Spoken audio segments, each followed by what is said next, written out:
नमस्कार दोस्तों, कैसे हैं आप सभी। उम्मीद करता हूं कि आप स्वस्थ होंगे, सुखी होंगे और प्रसन्न होंगे। श्रीमद् भागवत गीता में आपका स्वागत है।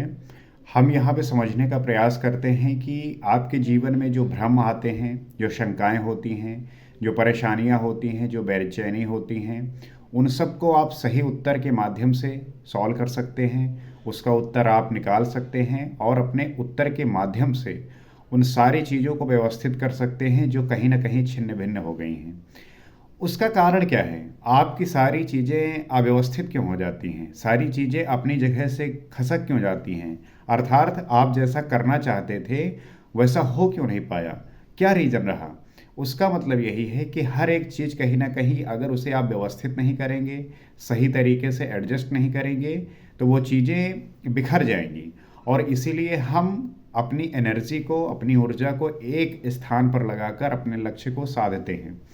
अब उसमें होता क्या है कि जब आप अपने सेंसेस को, अपने मन को नियंत्रण में नहीं रखते, कंट्रोल में नहीं रखते, तो आप ऐसे कार्य करने लगते हैं जिसके परिणाम स्वरूप कई सारे ऐसे फल मिलते हैं जो काफ़ी दुष्कर होते हैं। उसके परिणाम स्वरूप आपको काफ़ी दुख प्राप्त होता है। तो उन सब बातों को समझने के लिए, जानने के लिए श्रीमद् भागवत गीता आपके लिए रामबाण का काम करेगा, आपके लिए अमृत का काम करेगा। बस आवश्यक है कि आप इसका अध्ययन प्रारंभ कर दीजिए।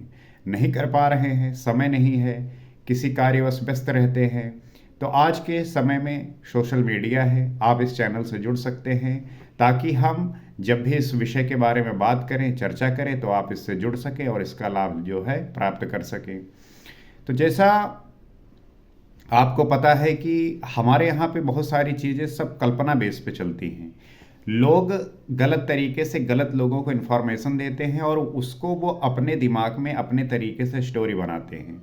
और सबसे आवश्यक ये होता है कि जो सच में आपको ज्ञान देना चाहता है, जो सच में आपको सही बात बताना चाहता है, उसका प्रूफ है, उसका वैलिडेशन है, लोग उसकी बात ना मानकर ऐसे लोगों से राय लेते हैं जो बिना किसी उस उपलब्धि के, अर्थात जिस विषय में उनको उसका ज्ञान नहीं है, फिर भी ऐसी राय देते हैं, जबकि उनको मान लीजिए कि वो समाज में किसी एक स्किल पे व्यवस्थित हैं, स्थित हैं, तो लोग जो है और किसी और स्किल की बातें उनसे राय लेते हैं। और वो लोग जो है राय देने में, हमारे यहाँ पे लोग तो पीछे है ही नहीं, हर कोई राय दे रहा है। तो वो जिस फील्ड में वो महारत नहीं हासिल कर पाए, अर्थात जिस फील्ड में उनको अच्छी जानकारी नहीं है, उसके बावजूद भी वो जो है उसमें राय देते हैं। और राय देने के कारण होता क्या है कि अब उसमें आपको चीज़ें पता नहीं है, लोगों को गलत तरीके से राय देते हैं। और जो लोग आपको बहुत प्रतिष्ठित, बहुत वैलिडेशन, बहुत वैलिड मानते हैं, आपकी बातों का, आपकी बातों को मान लेते हैं, और उसके परिणाम स्वरूप उनके जो कार्य होते हैं, जो घटनाएं घटित होती हैं, वो कहीं ना कहीं जिस तरीके से आप बताए होते हैं वो होती नहीं हैं। अब हर एक व्यक्ति जो है वो स्किल को गेन करना चाहता तो है, परंतु उसके लिए जो आपको कर्म करना होगा, एक्शन लेना होगा, वो कोई नहीं करना चाहता। और इसके लिए आवश्यक है कि वो जो है निरंतर उसका अभ्यास करे। कोई चीज़ सीखना चाहता है, जानना चाहता है, उसको समझे, जाने। तो हम जो बड़ा आशावादी भाव लेकर होता है कि हमारे अपने हैं, इनसे कोई बात पूछेंगे तो ये वो बातें बताएंगे और हमें समझाएंगे। लेकिन प्रश्न यही उठता है कि क्या उनके पास वो स्किल है कि आपको उसके बारे में संपूर्ण जानकारी दे सकें? अगर नहीं पता तो क्यों बताना? आप दूसरे को सजेस्ट कर दीजिए कि देखिए मुझे इसके बारे में नहीं पता, आप कहीं और पता कर लीजिए। लेकिन लोग जो है ये समझकर कि नहीं, मुझे सब कुछ पता है और मैं जो है सब कुछ बता सकता हूँ, तो इस पर्पज़ से वो जो है सारी बातें उनको बताते हैं और लोग जो है मानते भी हैं। तो हमारे यहाँ पे लोगों को आवश्यक है कि वो जो है जितना ज़्यादा चीज़ें जान जान पाएंगे तो उतना ही कम उनका शोषण होगा। और इस चैनल का एकमात्र उद्देश्य है कि हर एक व्यक्ति जो है अवेयर हो सारी चीज़ों से, ताकि कोई भी व्यक्ति उसका कहीं पे भी शोषण ना कर सके, वो चाहे किसी भी लेवल पे हो, चाहे शारीरिक तौर पे हो, चाहे मानसिक स्तर पे हो, किसी भी क्षेत्र का हो, किसी भी फील्ड के विषय हो। हर एक व्यक्ति के जो है उसे अपनी इंडिविजुअलिटी, अपने होने का ये एहसास हो और उससे जो है अधिक से अधिक जानकारी हो सके। आप देखेंगे अपने यहाँ पे जो है अवेलेबिलिटी लोगों की ज़्यादा है, लेकिन बहुत सारे ऐसे देश हैं जैसे यूरोप हो गया, अमेरिका हो गया, वहाँ पे जनसंख्या कम है, तो अवेलेबिलिटी लोगों की इतनी आसानी से नहीं होती। जैसे हमारे यहाँ पे क्या होता है कि लोग जो है अपने यहाँ पे नौकर रख लेते हैं खाना बनवाने के लिए, साफ सफाई करने के लिए, लेकिन जो संपन्न देश हैं वहाँ पे हर एक व्यक्ति उसी प्रकार से है, तो वो अपना काम स्वयं करते हैं। जब आप अपना स्वयं काम करने लगते हैं तब चीज़ें सीखने लगते हैं। यहाँ पे छोटी सी भी आप बाइक लेते हैं, कार लेते हैं, छोटी भी दिक्कत आती है तो आप सीधा मैकेनिक को बुलाते हैं, लेकिन वहाँ पे लोग इतने अवेयर होते हैं कि वो छोटी प्रॉब्लम खुद ठीक कर लेते हैं। तो बात यह है कि आप इतने चीज़ों से अवेयर रहें, अर्थात आपके नॉलेज का जो नॉलेज का एक दायरा है वो काफ़ी बड़ा होना चाहिए। आप हर चीज़ों के बारे में आपको थोड़ी बहुत जानकारी होनी चाहिए, ताकि आप जब कभी उसके बारे में आपको जानना पड़े या पाला पड़े तो आप उससे घबराएं नहीं, परेशान नहीं हो। और हम इन्हीं सब विषयों पर बात करते हैं, चर्चा करते हैं। और श्रीमद् भागवत गीता एक ऐसी पुस्तक है जिसके माध्यम से श्री कृष्ण ने वो सारे प्रश्नों के उत्तर दिए हैं जो जीवन पे पूरी तरीके से अप्लाई करते हैं। तो हम उन बातों को सीखते हुए अपने जीवन को सार्थक और यथार्थ बना सकते हैं। तो आइए उन्हीं सब बातों को सीखते हैं और सीखकर अपने जीवन में धारण करते हैं। रुद्राणाम शंकरस्वामी वित्तशो यक्ष राक्षसाम वसूनाम पावक्श्रामी मेरु शिखरीणा महम। एकदश रुद्रों में मैं शंकर हूँ। श्री कृष्ण बता रहे हैं कि मैं हूँ क्या, मैं कहाँ उपस्थित रहता हूँ। वैसे तो सर्वज्ञ हूँ, लेकिन अपना जो है वो चीज़ें एक एक करके बता रहे हैं। वो कह रहे हैं कि एकादश रुद्रों में मैं शंकर हूँ। शंकर सह शंकरा, अर्थात शंकाओं से उपराम अवस्था में हूँ। शंकर का मतलब आज आप समझ लीजिए कि आप शंकर जी का बहुत नाम लेते हैं, लेकिन शंकर का जो मतलब है वो है शंकाओं से उपराम अवस्था वाला, अर्थात अब आपके मन में कोई शंका है ही नहीं। और कोई भी व्यक्ति जब शंकाओं से मुक्त हो जाता है तो उसकी सारी परेशानी दूर हो जाती है। ये जो हमारे देवी देवताओं के नाम हैं, सिर्फ अगर आपने नाम का शाब्दिक अर्थ भी समझ लिया तब जो है आपकी सारी जो चिंताएं हैं उससे मुक्त हो जाओगे, आपके सारे दुख तकलीफ दूर हो जाएंगे। लेकिन होता क्या है कि हम सिर्फ मंत्र का जाप करते हैं, उच्चारण करते हैं।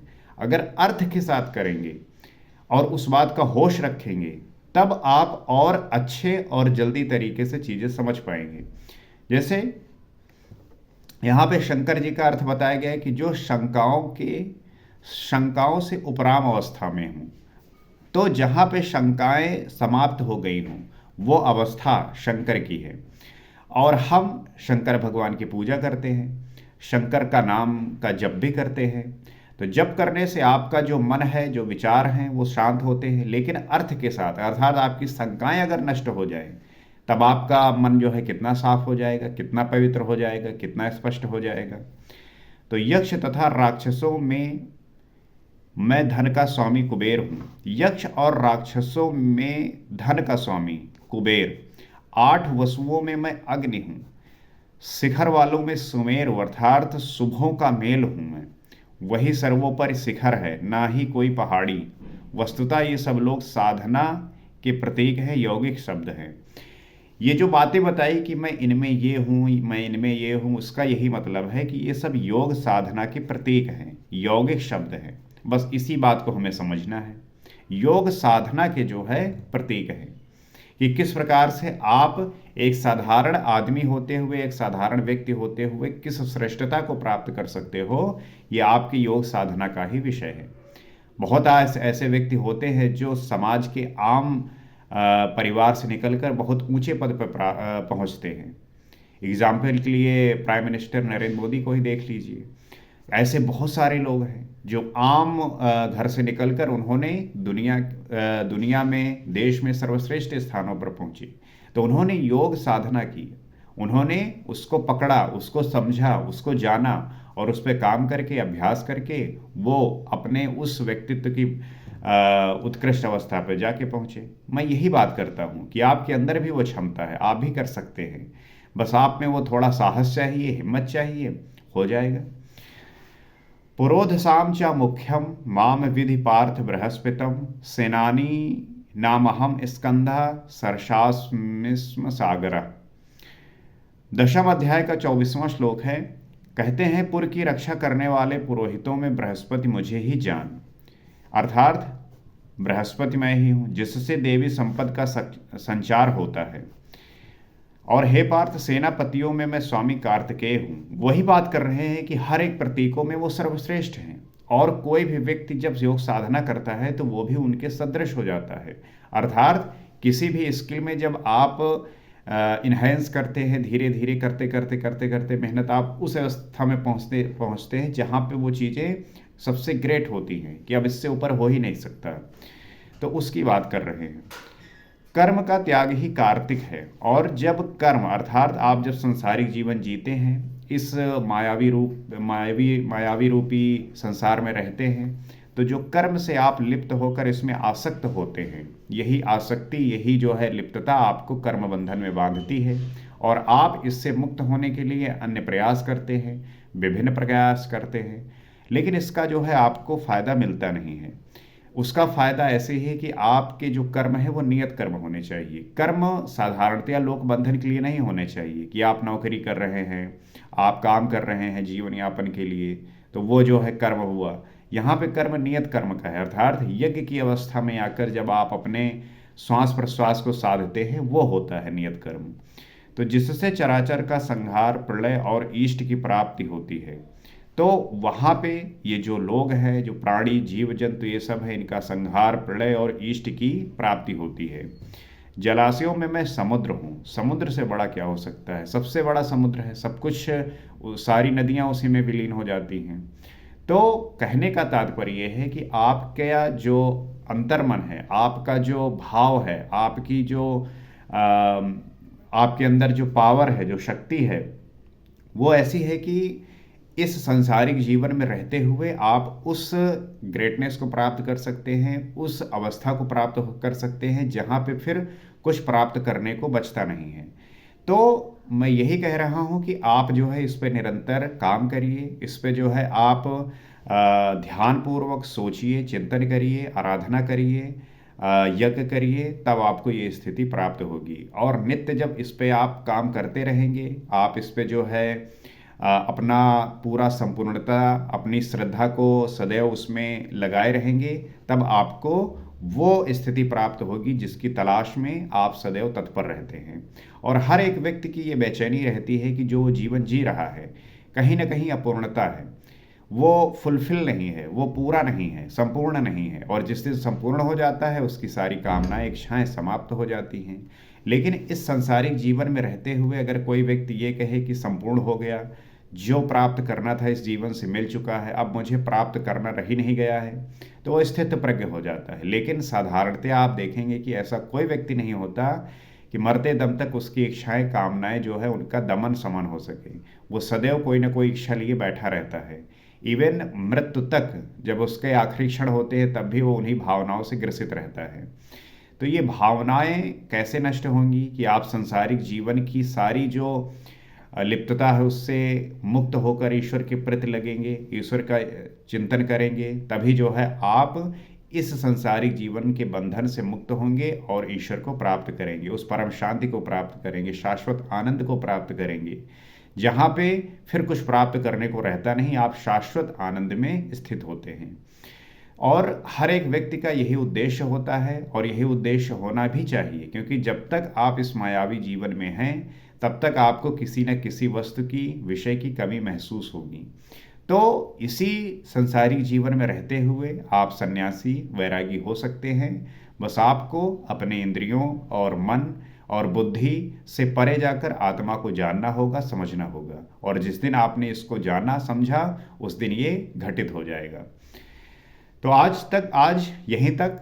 अगले एपिसोड में हम आगे बात करेंगे, और उम्मीद करते हैं कि यह एपिसोड आपको पसंद आएगा, और जो इसमें बातें हमने सीखी, इसको आप समझकर अपने जीवन में धारण करेंगे। और अगर इससे आपको थोड़ा भी लाभ मिल रहा हो और इसको अगर आपको लग रहा है कि ये बातें निरंतर हम इस पे चर्चा करें, ऐसे ही बातें करते रहें, तो इस चैनल से आप जुड़ सकते हैं और अपना जो दायित्व है कि हम इस समाज को उस उत्कृष्टता की ओर हर एक व्यक्ति को अवेयर करें, ताकि कोई भी व्यक्ति पीड़ित ना हो, शोषण शोषण उसका ना कर सके, कोई अवेयर हो। और जब हर व्यक्ति अवेयर होगा, समझदार होगा, तो उसका शोषण करना खत्म हो जाएगा। इसी प्रयास के साथ अगले एपिसोड में हम आपके सामने फिर उपलब्ध होंगे। नमस्कार।